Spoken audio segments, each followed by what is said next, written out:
नमस्कार दोस्तों, मैं कैफी सुल्तान प्रोटेक्शन न्यूज़ 24 से आज देखते हैं कि जनपद प्रयागराज में कचेरी में पूर्व अध्यक्ष शीतला प्रसाद मिश्रा जी से आइए वार्ता करते हैं कि जो काफ़ी समय से देखा जा रहा है कि अधिवक्ताओं के साथ समस्याएं हो रही है।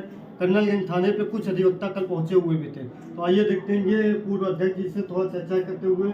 अध्यक्ष जी, मैं आपसे ये पूछना चाहूँगा कि आपके कुछ अधिवक्ता कल कर्नलगंज थाने पे गए हुए थे, तो किस संबंध में गए हुए थे, क्या मामला था? हमारे अधिवक्ता साथी अजीत कुमार के नेतृत्व में वहाँ पर गए हुए थे कर्नलगंज थाने में। और ये था कि जो स्वामी प्रसाद मौर्य ने हमारी बहुत बड़ी धर्म ग्रंथ जो है, जिस पे सनातन का बहुत बड़ा पूरा धर्म डिपेंड करता है, उसको लेकर के स्वामी प्रसाद मौर्य जो पूर्व मंत्री थे उत्तर प्रदेश सरकार के, इस समय सपा के राष्ट्रीय महासचिव अखिलेश यादव ने बना दिया है, वो जो है उस पर बहुत टिप्पणी किए हैं और साथ साथ जो है वो रामायण को जलवाने का भी काम किया। उनके बोलने से तमाम हमारे सनातन धर्म को मानने वाले हमारे सभी साथी हिंदू साथियों ने उसको गलत फहमी में आकर के रामचरित मानस की पत्रिकाओं को जलाने का काम किया। उसके विरोध में उनके खिलाफ FIR दर्ज कराने के लिए हमारे अधिवक्ता साथी इस पर वहाँ कर्नलगंज थाने में गए थे, जहाँ पर उन्होंने यह आश्वासन दिया कि 1-2 घंटे के अंदर आपकी प्रथम शुक्ला रिपोर्ट दर्ज कर ली जाएगी। उसके बाद हमारे अधिवक्ता साथी वहाँ से ससम्मान वापस चले आए। जब नहीं दर्ज हुआ तो हमारे सभी अधिवक्ता साथी हमारे पास आए और उसे कहीं नहीं दर्ज हुआ तो आप इंस्पेक्टर साहब से बात कर लीजिए। मैंने इंस्पेक्टर कर्नलगंज को फोन मिलाया। इंस्पेक्टर कर्नलगंज ने मुझसे स्पष्ट यह कहा कि हमारे CP साहब ने हमको यह मना कर दिया है कि FIR दर्ज मत करिएगा इस मैटर में, जबकि कानूनन CP के कहने से कोई न FIR होती है और न कोई FIR खत्म होती है। विपक्ष पार्टियों का कहना है कि ये सिर्फ फंसाया जा रहा है स्वामी प्रसाद मौर्य जी को। बीजेपी अगर कुछ करती है तो उसके विरुद्ध कोई नहीं खड़ा होता है, उस पर आप क्या कहना चाहेंगे? जब बीजेपी वाले करेंगे तो उनके विरुद्ध भी खड़ा हुआ हम लोग खड़े होंगे। हम अधिवक्ता हैं, हम किसी पार्टी से हमारा कोई संबंध नहीं है। हमारा संबंध ये है कि कोई भी समाज में कोई गरीब तबका हो, चाहे समाज में जो है हमारे धर्म के लोग हों, अगर कोई गलत ऐसा लगता है कि हमारे समाज में हमारे लोगों को कोई धक्का लग रहा है तो उसके लिए हम आज से नहीं, देश की स्वतंत्रता के समय से अधिवक्ता जो है सारी लड़ाई लड़े हैं। देश की लड़ाई में अधिवक्ताओं ने उस समय नहीं देखा था कि अंग्रेज हैं ये, कि हम बलिदान हो रहे हैं, कि हम मर रहे हैं। कितने अधिवक्ताओं ने बलिदानी अपना किया।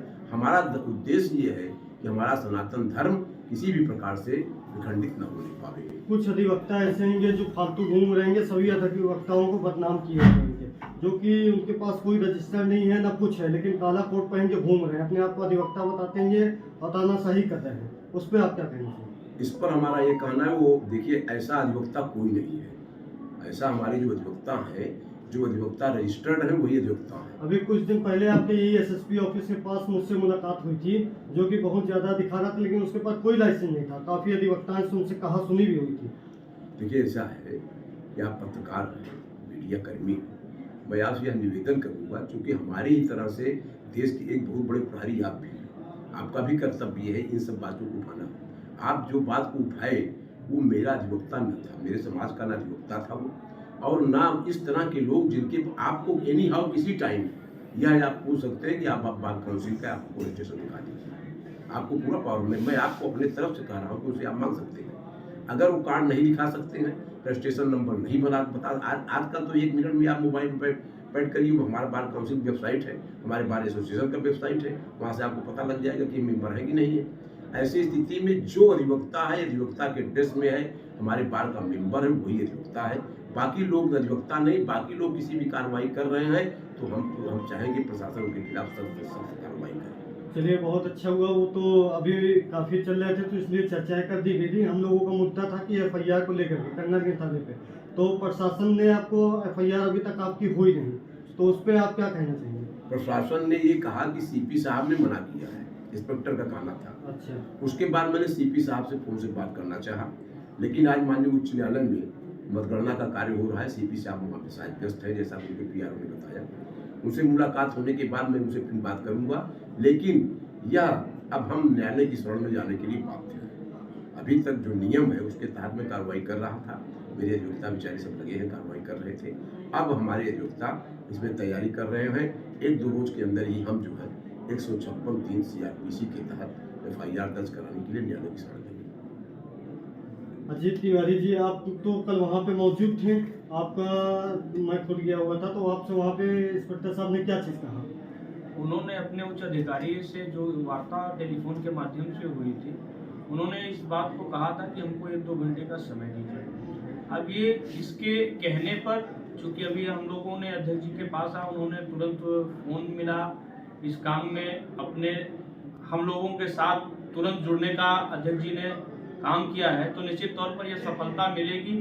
आपका निर्देश है कि हम अगर एफआईआर नहीं होती है तो धारा 156(3) के तहत हम मुकदमा पंजीकृत कराएंगे। ये केवल एक कोई स्टैंड नहीं, राजनीतिक स्टैंड है। ये समझने की बात है कि इनके पीछे कौन कौन लोग हैं। जिस प्रकार से हम, जैसा कि हम किसी दलगत राजनीति से के संपर्क अधिवक्ता, एक स्वतंत्र समाज का एक स्वतंत्र प्रहरी है, और आज़ादी की लड़ाई में बैरिस्टर के रूप में महात्मा गांधी को देखा जाता था। जब उन्होंने कोट उतारकर धोती पहनी तो कभी कोट नहीं पहना। अधिवक्ता समाज की लड़ाई लड़ता है, वो चाहे जिस प्रकार का हो। जिस प्रकार से बचकानी बयानबाजी देकर हिंदू आस्थाओं को ठेस पहुंचाया, और उसके साथ साथ हिंदू धर्म ग्रंथ रामायण का जो पेज है उसको जलाया गया, उसको फाड़ा गया।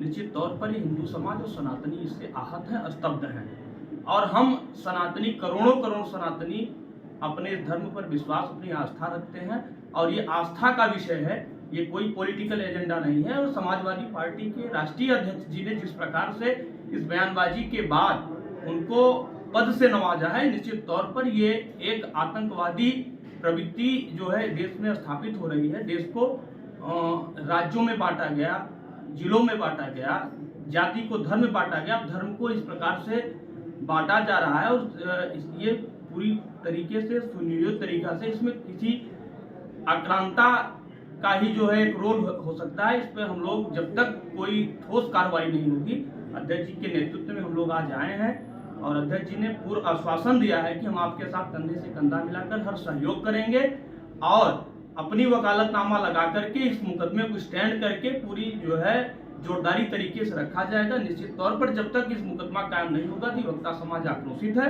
और पूरी तरीके से तय कर चुका है कि आखिरी लड़ाई लड़ी जाएगी। इसके बाद कोई स्वामी प्रसाद मौर्य जैसा दुर्दांत व्यक्ति पैदा न हो जो हिंदू धर्म पर उंगली उठा सके। जो अधिवक्ता साथी साथ में हैं, तो कृपया उनका नाम बताने की कृपा करें। हमारे साथ आप देख रहे हैं प्रवेश जी कंधे से कंधा मिलाकर चल रहे हैं, विशाल जी हैं, पवन पांडे जी हैं, योगेश मिश्रा जी हैं, सौरभ जायसवाल जी हैं, अनुराग त्रिपाठी हैं, अनुपम मिश्रा हैं। ऐसे तमाम अधिवक्ता साथी जो कंधे से कंधा मिलाकर हमारे साथ चल रहे हैं और इस काम में पूरे अपनी सहभागिता दे रहे हैं, डटे हुए हैं। कल हम लोग 9:30 बजे तक थाने में पे बैठे हुए थे, तो सारे लोगों का सहयोग, और सबसे बड़ी चीज़ हमारे मार्गदर्शन, हमारे गुरु हम सबके साथ में हैं, और इनके मार्गदर्शन में हम लोग जो भी दिशा निर्देश होगा उसका अनुपालन करेंगे। और निश्चित तौर पर हम लोग ये लड़ाई, आखिरी लड़ाई जो है हमारी होगी। जब तक एफआईआर नहीं होगी तब तक जो है हम लोग बैठने वाले हैं। संघर्ष जारी है। संघर्ष जारी है। अध्यक्ष जी, प्रशासन को कुछ और कहना चाहेंगे आप? प्रशासन से मेरा यही निवेदन है कि इस प्रथम सूचना रिपोर्ट को अविलंब दर्ज कर लें, अन्यथा हम लोग इसकी न्याय प्रक्रिया के तहत जाने के लिए बाध्य हैं।